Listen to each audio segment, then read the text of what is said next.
Hey guys, what's going on? Darren and Jessica here from the Strategy Cantina, and today we'll be breaking down the fall of Reach. The fall of Reach was fought in the year 2552 between the UNSC, led by Admiral Fremont, against the Covenant, led by Supreme Commander Thelvadame. If the UNSC lost, they would lose their main source of troops and starships. In a previous battle, the Covenant had placed a tracker on a surviving UNSC ship, and now had the location of Reach. A few years back, the defense fleet would have numbered in the hundreds, but due to recent UNSC losses, their numbers had been reduced quite a bit. The fleet of Valiant Prudence then entered the system and somehow managed to evade all the UNSC defences and slip onto the planet where they would begin the assault with a hidden beachhead. During an attack on the communications array, the Covenant were discovered by the Spartan Team Nobel and the winter contingency was announced. For the next week, fierce ground fighting would take place, most notably around the Oni Sword Base, which was successfully held.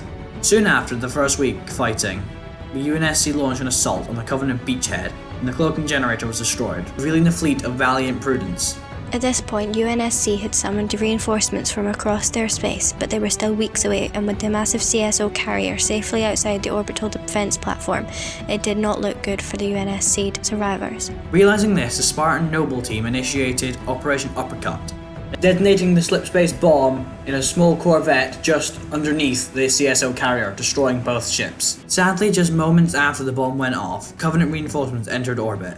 The UNSC defense fleet held its position and awaited reinforcements as Admiral Fremont realized it would be suicide to engage. The Covenant began to glass the planet and bombarded New Alexandria, reducing the city to rubble.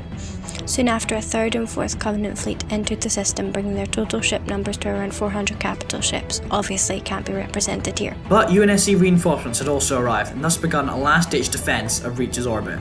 But sadly, the UNSC were on a suicide mission, and were eventually defeated after only taking a few Covenant ships with them. With the UNSC defense fleet and orbital stations now just a debris field, the remainder of the UNSC presence on the planet was quickly wiped out. Towards the end of the fighting, the two survivors of Nobel team were tasked with defending the UNSC Pillar of Autumn until it was ready to take off.